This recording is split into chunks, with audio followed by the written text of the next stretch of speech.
the weather conditions as fire crews keep an eye on flare-ups. But we start with Brian Barker, who was on the fire lines in a neighborhood, Brian, that almost went up in flames. Yep, and in fact, there are still flames about 100 yards that way. I'm standing here on charred ground. You can see it's black here. This has been tilled over, but this area burned all the way up here to this dry brush. There is a new house right there. This fire just crept all the way up to here. Firefighters did a great job of stopping the fire, but I'll tell you, this was a worst-case scenario that nearly raged out of control.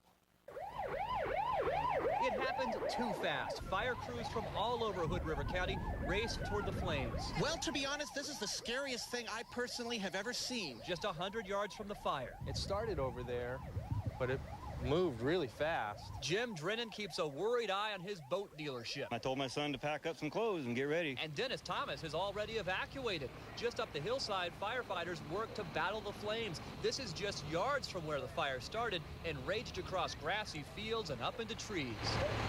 The bulk of the fire is right back there, but there's fire over here and it's still moving this way. Take a look over here. There's a cottage here. They're actually having a wedding here when the fire started moving through.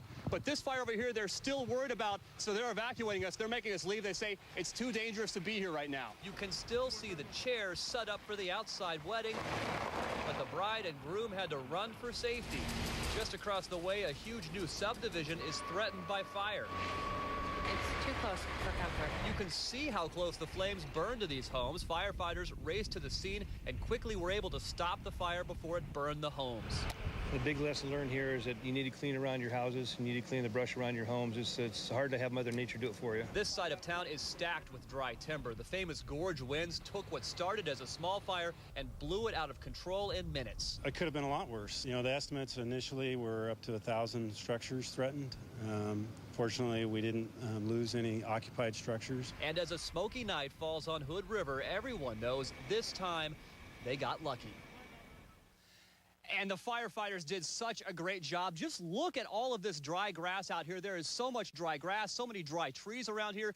You can see this area out here was charred. They got in here fast. They brought in firefighters from across this area to stop it, and they did it. Only a few structures were lost, no occupied homes, just one abandoned double-wide mobile home. Firefighters say it could have been a whole lot worse. Anna, back to you. And Brian, that was a coordinated effort between firefighters and sheriff's deputies. I know it's still early, but any idea on what started all of this?